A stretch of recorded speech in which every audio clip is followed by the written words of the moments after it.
कुछ दिन ध्यान में जी लगता है, फिर कुछ दिन पूजा और भजन चलता है, लेकिन एकाग्रता कहीं भी नहीं होती। अपनी इस स्थिति से परेशान हूं, कृपा कर मुझे साथ है। मन का स्वभाव ऐसा, न यहां लगता न वहां लगता। मन का स्वभाव है द्वंद्व। जो करोगे वहीं से उछटा हुआ लगेगा, जहां हो वहां से भागा हुआ रहेगा, जहां नहीं हो वहां का रस जन्मेगा। जो मिला व्यर्थ हो जाता, जो नहीं मिला वे दूर के ढोल बड़े सुहावने लगते। मन के स्वभाव को समझो। न तो ध्यान काम आता न भजन काम आता, मन के स्वभाव को समझना काम आता। मन की ये प्रक्रिया है, पद मिल जाए तो असंतुष्ट, पद न मिले तो असंतुष्ट, पद न मिले तो पीड़ा, पद मिल जाए तो व्यर्थता का बोध। गरीब रोता अमीर नहीं, अमीर रोता कि अमीर हो गया, अब क्या करूं। जो भी तुम्हारे पास है वो पास होने के कारण ही दो कौड़ी का हो जाता है, और जो तुमसे बहुत दूर है, दूर होने के कारण ही उसका बुलावा मालूम होता है। मन के इस आधारभूत जाल को समझो, इसे पहचानो। ये ध्यान और भजन का ही सवाल नहीं है। भोजन करो तो मन में उपवास का रस उमगता है कि पता नहीं उपवास करने वाले न मालूम किस गहन शांति और आनंद को उपलब्ध हो रहे हो। उपवास करो तो भोजन की याद आती है। जीवन के प्रत्येक पल तुम ऐसा ही पाओगे। बाग में लगता नहीं, सहरा से घबराता है जी। अब कहां ले जाके बैठे ऐसे दीवाने को हम। बगीचे में बिठाओ तो लगता नहीं, मरुस्थल में ले जाओ तो घबराता है। बाग में लगता नहीं, सहरा से घबराता है जी।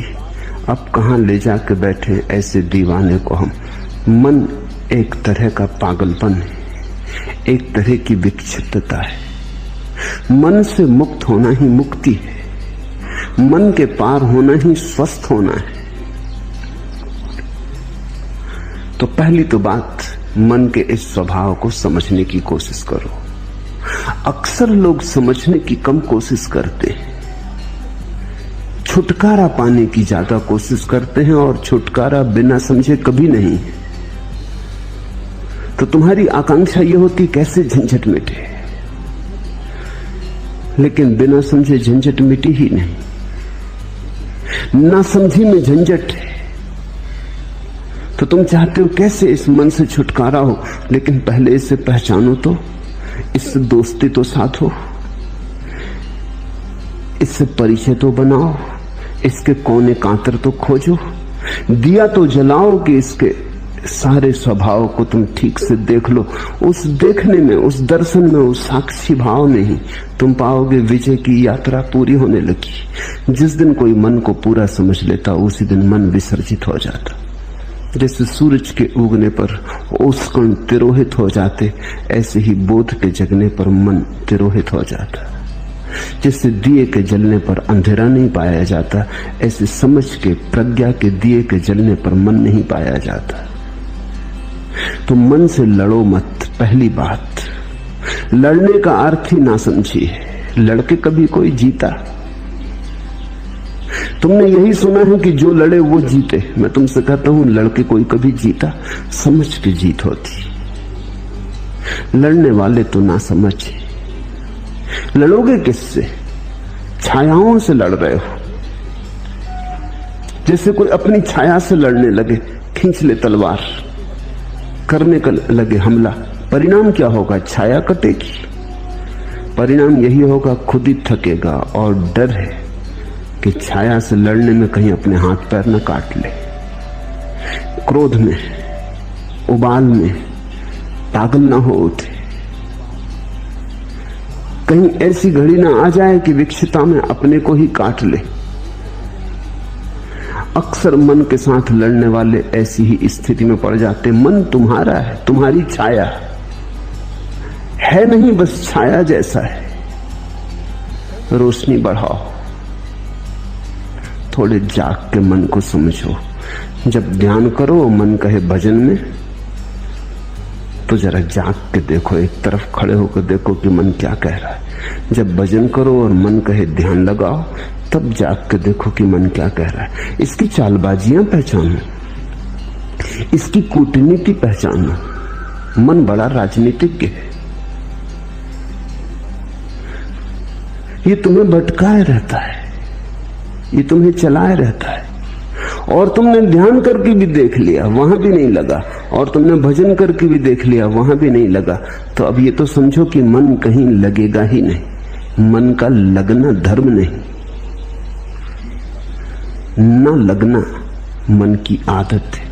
कहीं लगता नहीं, जो नहीं लगता वही मन है। तो अब जब मन तुमसे कहे कि ध्यान करो, क्या भजन में पड़े हो, तो जाग के देखना कि ये फिर वही मन जो कहीं नहीं लगता, भजन में भी नहीं लगा था। तब इसने कहा था ध्यान करो, अब कहता है भजन करो। पहले कहा संसार में उलझे रहो, फिर कहा संन्यास ले लो। अब संन्यास में भी नहीं लगता, कहता है संसार में लौट चलो। इस मन को जरा देखना। कुछ करने की बात नहीं है, सिर्फ शांत भाव से देखना। तुम्हारे देखने में ही तुम पाओगे मन गिरने लगा, तुम पर उसकी पकड़ जाने लगी। तुम पे पकड़ छूट जाए, तुम थोड़े शिथिल हो जाओ मन के पास से, तुम थोड़े बाहर सरकने लगो। न तो ध्यान से घटती है बात, न भजन से घटती है, समझ से। इसलिए समस्त धर्मों का सार है जागरूकता। प्रश्नकर्ता पूछता है, एकाग्रता नहीं बनती। एकाग्रता की खोज ही गलत है, जागरूकता खोजो। एकाग्रता की खोज तो फिर मन के ही सिक्कों में फंसे। ये मन ही है जो कहता है एकाग्र बनो। ये तुम्हें असंभव चीजें करने को देता है, फिर वो नहीं होती तो तुम हारे थके परेशान हो जाते हो। एकाग्रता की कोई जरूरत ही नहीं है। थोड़ा जीवन की गणित की व्यवस्था के सूत्र समझने चाहिए। पहला सूत्र, जब भी मन नहीं होता तब तुम एकाग्र होते हो। कभी अपने काम में पूरे संलग्न, चाहे बुहारी लगा रहे हो घर में, लेकिन पूरे संलग्न। अचानक तुम पाते हो मन नहीं। संगीत सुनते संलग्न, मन नहीं है। चित्र बनाते, किसी भी घड़ी जब तुम पाते हो कि मन नहीं है, तुम ही हो, तो एकाग्रता अपने आप घटती है। एकाग्रता घटाई नहीं जा सकती। एकाग्रता मन की तन्मयता का परिणाम है। जब मन डूबा होता है तब तुम एकाग्र होते हो। जब मन उभर आता है तब तुम अनेकाग्र हो जाते हो। मन तुम्हें अनेक में बांट देता है, खंड खंड कर देता है। अब तुम चेष्टा कर रहे हो एकाग्र होने की। एकाग्र होने की चेष्टा और झंझट लाएगी, क्योंकि करोगे किससे चेष्टा तुम एकाग्र होने की? मन से ही करोगे। सब चेष्टा मात्र मन से होती। अब तुम एक ऐसे काम में लगे हो जैसे कोई आदमी अपने जूते के बंद खींच खींच के खुद को उठाने की कोशिश करे। खुद को कैसे उठाओगे? जूते के बंद खींच के थोड़े बहुत उछल कूद लो, फिर बार बार जमीन पे पड़ जाओगे। ये असंभव चेष्टा है। मन कभी एकाग्र नहीं होता। जब एकाग्रता होती तो मन नहीं होता। तो तुम मन के द्वारा एकाग्र होने की चेष्टा ही छोड़ो। तुम तो छोटे छोटे कामों में रस लो। रस का परिणाम है एकाग्रता। बुहारी लगाओ तो ऐसे लगाओ जैसे भगवान के मंदिर में लगा रहे हो, चाहे घर तुम्हारा ही हो। है तो भगवान का ही मंदिर। भोजन करो तो ऐसे ही करो जैसे भगवान को ही भोग लगा रहे हो। भोजन तो तुम ही कर रहे हो, लेकिन अंततः तो भगवान को ही लग रहा है भोज। वही तो तुम्हारे भीतर आके भूख बना, उसी ने तो तुम्हारी भूख जगाई। वही तो तुम्हारे भीतर भूखा है, उसके लिए तो तुम भोजन दे रहे हो। रस जगाओ, एकाग्रता की बात मत उठाओ। रस का सहज परिणाम एकाग्रता है। जो करते हो उसे रसपूर्ण ढंग से करो, उसमें डुबकी लो। छोटे और बड़े काम नहीं है दुनिया में। जिस काम में तुम डुबकी ले लो वही बड़ा हो जाता है। बुहारी लगाने में डूब जाओ वही बड़ा हो जाता है। कबीर कहते हैं, खाऊं पियूं सो सेवा, उठूं बैठूं सो परिक्रमा। मेरा उठना ही बैठना उस परमात्मा की परिक्रमा है, और जो मैं खाता पीता हूं यही उसकी सेवा है। रस, मेरे देखे अधिक लोगों के जीवन का कष्ट यही है कि वो जीवन में कहीं भी रस नहीं ले रहे हैं। जो भी कर रहे हैं बेमन से कर रहे हैं क्योंकि करना है, खींच रहे हैं।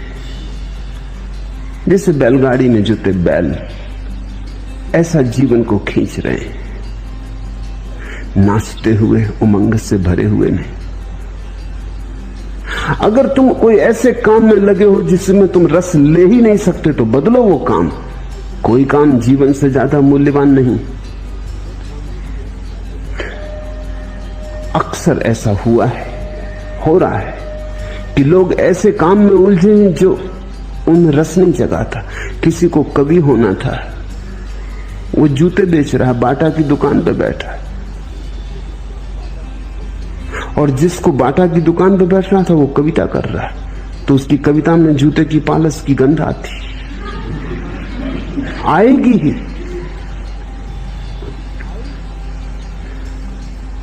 लोग वहां हैं जहां उन्हें नहीं होना था, और ये विकृति के कारण है क्योंकि तुमने कभी अपने सहज भाव को तो खोजा नहीं। किसी के पिता ने कहा कि दुकान करो, इसमें ज्यादा लाभ है। किसी के पिता ने कहा डॉक्टर बन जाओ।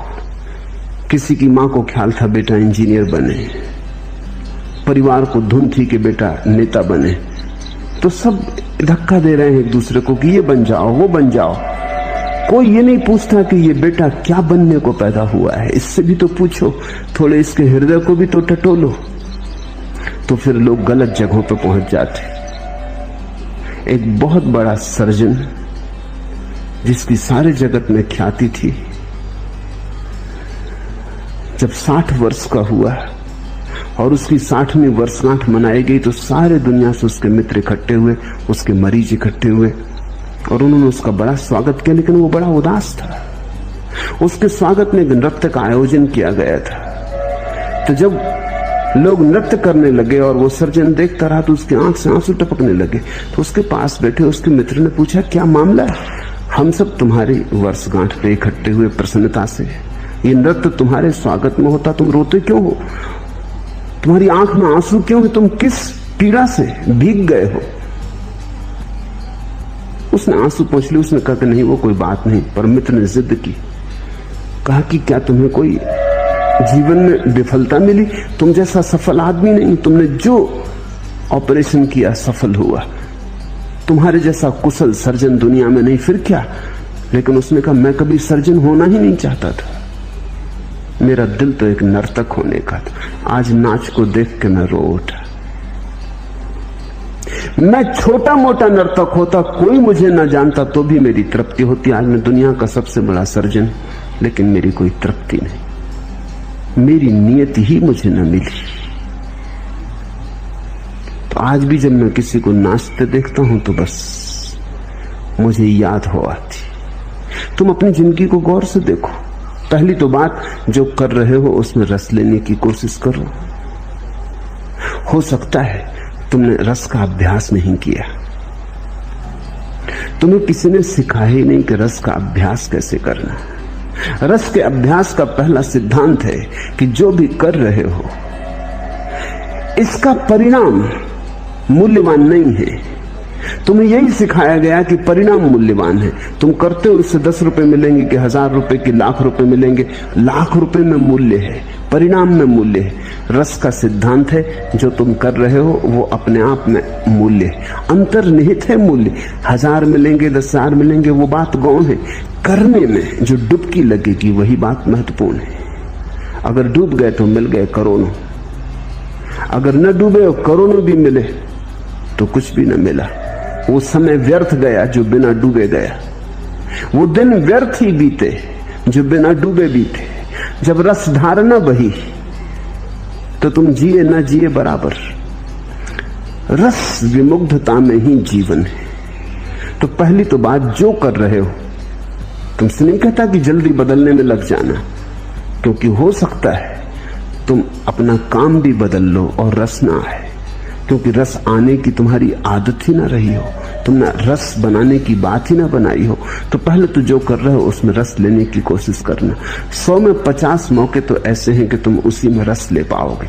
रस लेते ही एकाग्रता हो जाएगी। देखा, स्कूल में छोटे बच्चे पढ़ते, बाहर चिड़िया गुनगुनाने लगी गीत, बच्चा एकटक होकर सुनने लगता है। शिक्षक डंडा पीटता है टेबल पर कि यहां ध्यान दो, एकाग्रता करो।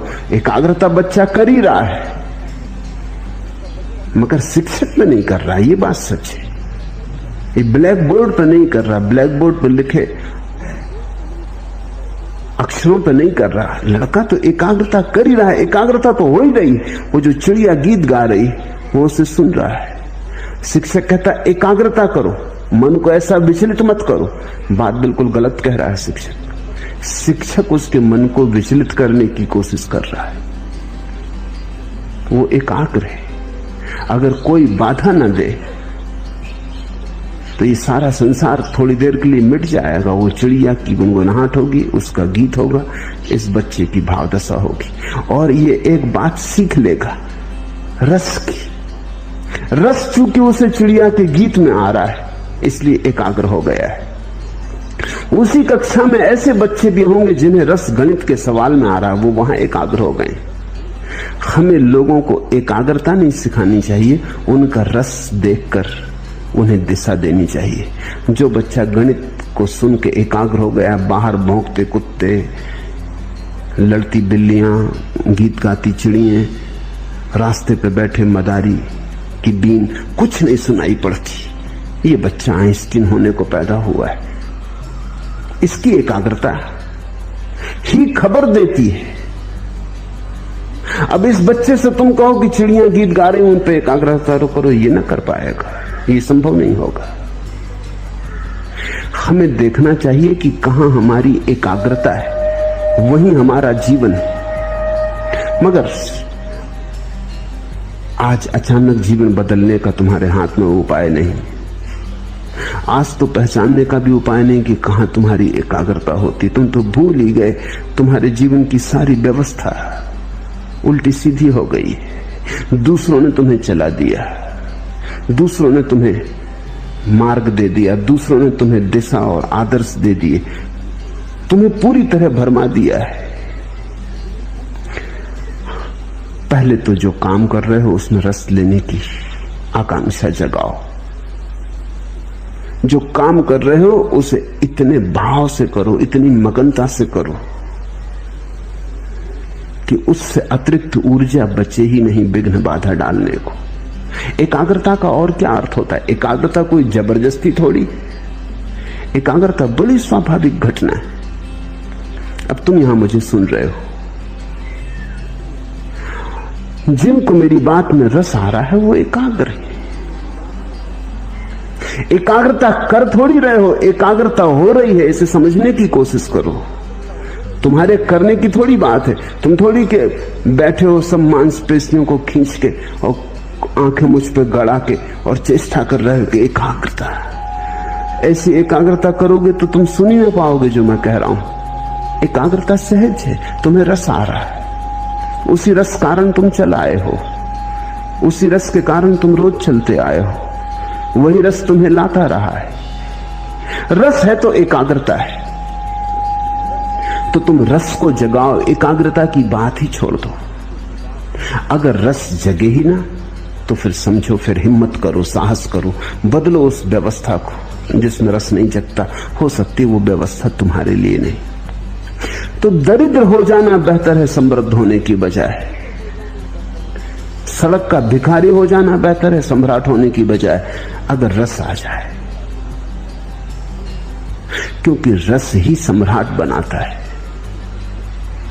तो कभी कभी तुम किसी भिखारी के चेहरे पर ऐसी आभा देखोगे जो सम्राटों के चेहरों पर नहीं दिखती। रस विमुग्ध है, वो अपने काम में लीन है। रथचाइल्ड ने अपनी आत्मकथा में लिखा है कि एक भिखारी आया, 5 बजे सुबह उसका दरवाजा खटखटाने लगा। वो बड़ा नाखुश हुआ। 5 बजे सुबह नींद से भरे उसको उठाया। वो बड़ा झल्लाता हुआ बाहर आया। ऐसे वो देना पसंद करता था, दान उसका रस था। लेकिन ये कोई वक्त है? तो उसने भिखारी को कहा, सुनो जी, ये कोई समय है? भिखारी ने कहा कि आप भी सुनो, आप बैंकिंग का धंधा करते हो, मैं कोई सलाह तो देता है, ये हमारा धंधा है, इसमें हम सलाह किसी की मानते नहीं। रथचाइल्ड ने प्रकाश जलाया कि इस आदमी को देखना चाहिए जो दुनिया के बड़े से बड़े करोड़पति को कह सकता है कि सुनो, तुम बैंकिंग का धंधा करते हो, हम तुम्हें कभी सलाह देते नहीं, हमारी सलाह का कोई मतलब भी नहीं, क्योंकि हमें कोई अनुभव भी नहीं, तुम हमें सलाह मत दो, हम जन्मजात भिखारी। उस आदमी के चेहरे को देखा, वो बड़ा प्रसन्न आदमी था। रथचाइल्ड ने लिखा, मैं मंत्र मुक्त हो गया। ये हिम्मत भिखारी की नहीं, सम्राट की होती। रथचाइल्ड को ऐसा कहना जिसके पास भीख मांगने आए कि चुप, सलाह मत देना, मेरे धंधे को मैं भली भांति जानता हूं।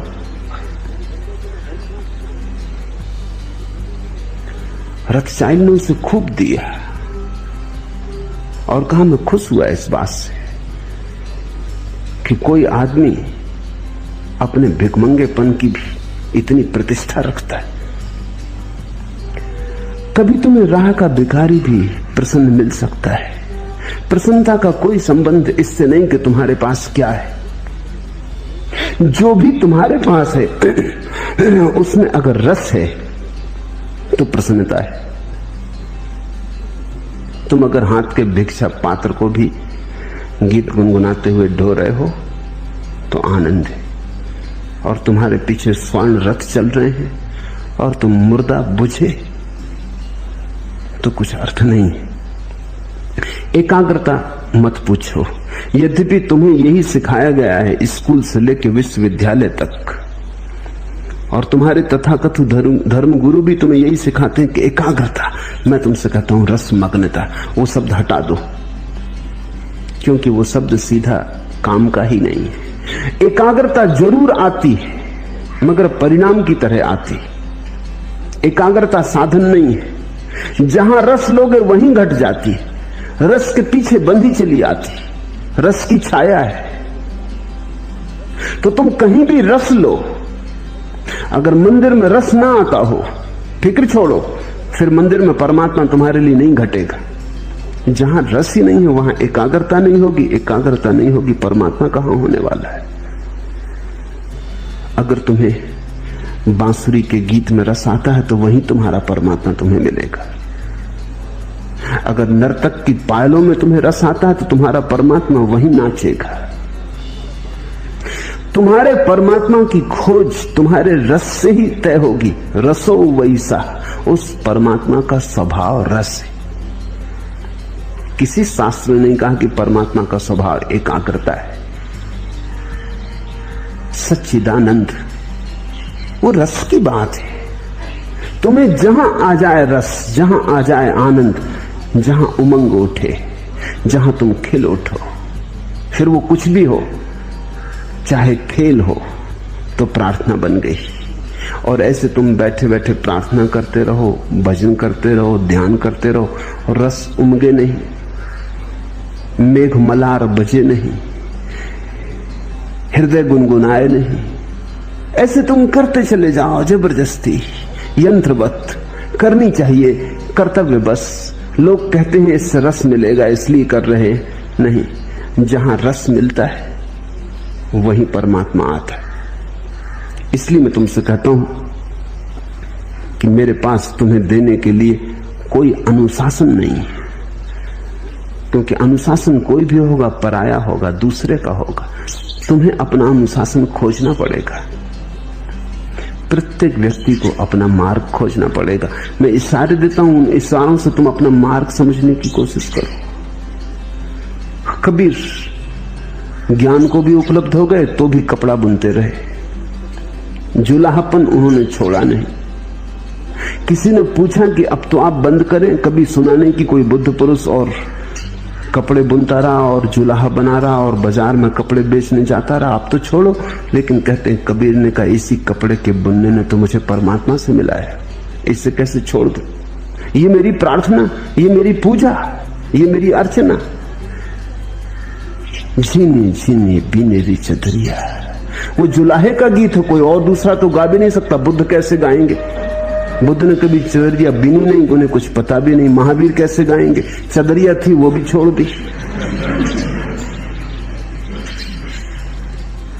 उनसे तो पूछो कैसी छोड़ी रे चदरिया, तो बता सकते। लेकिन कबीर ने बुन बुन के पाया, वो ताने बाने चादर के बुनते बुनते उनका ध्यान फला, वहीं रस विमुक्त हुए। पर कैसे पाया उन्होंने? क्योंकि हमें बुद्ध की बात समझ में आ जाती है कि दूर बोधि वृक्ष के नीचे ध्यान में बैठे हुए, कि महावीर वनों में पर्वतों में एकांत में 12 वर्ष मौन में खड़े हुए। कबीर कपड़ा बुन बुन के पा लिए, रस से बुना होगा। कबीर कहते थे राम के लिए बुन रहा हूं। सभी ग्राहकों में राम देखते थे। जब अपना कपड़ा बुन के वो काशी के बाजार में बेचने जाते, कोई मिल जाता रास्ते में, कहां जा रहे हो, तो वो कहते राम आए होंगे, उनको जरूरत है, कपड़ा बुन के लाया हूं, बड़ा बढ़िया बुना है, राम को देने जा रहा हूं। जब कोई ग्राहक उनसे कपड़ा खरीदता तो वो कहते संभाल के रखना राम, बड़ी मेहनत से बुना है, बड़े रस से बुना है। कपड़ा ही नहीं है, पीढ़ी दर पीढ़ी चले ऐसी मजबूती से बुना है। अपने प्राण ऊंडेले। तो जिसको ग्राहक में राम दिखाई पड़े, अब उसे किसी बोधि वृक्ष के नीचे जाने की जरूरत न रही। सभी लोग बोधि वृक्ष के नीचे जा भी नहीं सकते, और अच्छा है कि जाते नहीं तो बड़ी झंझट खड़ी हो जाए। एकाध बुद्ध बोधि वृक्ष के नीचे बैठता है, चलता है, एकाध महावीर मौन खड़ा हो जाता है, चलता है। लेकिन सभी ऐसे खड़े हो जाएं तो जीवन बड़ा विरस हो जाएगा। अधिक को तो कबीर जैसा होना पड़ेगा, अधिक को तो गोरे जैसा होना पड़ेगा। गोरा कुम्हार बस घड़े बनाता रहा, और घड़े बनाते बनाते खुद को भी बना लिया। और रैदास जूते सीते सीते, जूते बनाते बनाते पहुंच गए। तो तुम जो कर रहे हो उसमें रस डालो, ऊंडेलो रस। वही तुम्हारा भजन, वही तुम्हारा ध्यान। अगर तुम्हारी सारी चेष्टाएं असफल हो जाएं तो फिर साहस करो, तो फिर तुम गलत जगह हो। तुम कुछ ऐसी जगह बहने की कोशिश कर रहे हो जो चढ़ाव पर है। तो नदी चढ़ाव पर तो नहीं बहती, ढाल पर ही बह सकती है। रस धार भी ढाल पर ही उतर के बह के मिलता है। तो फिर बदलो, इसलिए साहस की जरूरत है। पहले सारी चेष्टा कर लो, और फिर तुम्हें लगे कि नहीं, इस ढंग से मेरे लिए परमात्मा से मिलन नहीं हो सकेगा, तो बदलो। उस बदलाहट को मैं संन्यास कहता हूं। बदलने की हिम्मत रखो। एक आदमी 40 साल तक लंदन के बाजार में दलाल का काम करता रहा। बड़ा सफल आदमी था, खूब कमाई थी, सब तरह का सुख था। किसी ने कभी सोचा भी न था एक रात वो घर से नदारद हो गए। पत्नी भी भरोसा ना कर सकी, बेटे भी भरोसा ना कर सके। मित्र भी भरोसा न कर सके, काम धंधे में जो लोग संबंध था वो भी भरोसा न कर सके, क्योंकि न तो वो आदमी कभी किसी और स्त्री के संग में देखा गया था कि पत्नी सोच भी सके कि वो किसी स्त्री के साथ भाग गया, न उसके कोई धार्मिक रुझान थे कि वो कोई किसी जाके आश्रम में सन्यासी हो गया होगा, न कोई दुख था कि आत्महत्या कर ली होगी। सब भांति सुखी संपन्न आदमी था, जिसको हम सुखी संपन्न कहते, वैसा आदमी था, सब ठीक ठाक था। कोई 3 साल बाद उस आदमी का पता चला कि वो पेरिस में चित्रकला सीख रहा है, भिखमंगे की हालत हो गई है। भागे उसके मित्र, उससे कहा तुमने ये क्या किया, तुम्हारे पास सब था, सब ठीक था। उसने कहा वही अड़चन थी, सब ठीक था, कहीं कुछ गड़बड़ ना थी, लेकिन कोई प्रफुल्लता ना थी, कहीं कोई उमंग ना थी। सब ठीक चल रहा था और सब ठीक में चला रहा था, लेकिन कोई रसधार न बह रही थी। मेरे जीवन में सदा से आकांक्षा थी कि चित्रकार बनूं, दलाल बनना मैंने कभी चाहा न था। वो सफलता संयोगिक थी। अब मैं खुश, मेरे पास अब कुछ भी नहीं है। चित्र बनाता हूं, बिक जाते हैं तो भोजन के लायक, कपड़े के लायक इंतजाम कर पाता हूं। अपने पास रहने का छप्पर भी नहीं, एक मित्र के कमरे में बना हूं, रह रहा हूं, लेकिन वापस मुझे जाना नहीं। मैं प्रसन्न हूं। और जो मित्र गए थे उन्होंने देखा कि वो आदमी एक अद्भुत ऊर्जा से, एक अद्भुत आभा से भरा था। सूख गया था शरीर उसका, लेकिन एक रोशनी थी। उसने कहा मैं किसी से नाराज नहीं। मेरी पत्नी को कहना मैं किसी से नाराज नहीं, सब ठीक था। मैं बिल्कुल जैसा जिसको हम सुखी संपन्न कहते हैं वैसा आदमी था। मेरे बच्चे ठीक हैं, मेरे बेटे ठीक हैं, मेरी पत्नी ठीक है, सब ठीक था। लेकिन सब ठीक से कहीं कुछ होता, ठीक से कुछ ज्यादा चाहिए। ठीक से क्या होगा, ऐसे तो ठीक ठीक ठीक और मर जाएंगे। सुविधापूर्वक जी लिए और मर गए, नाच तो पैदा ही ना हुआ, जीवन में फूल तो खिले ही नहीं, लौटा नहीं वापस। बड़ा चित्रकार बन गया। इसे मैं सन्यास कहता हूं।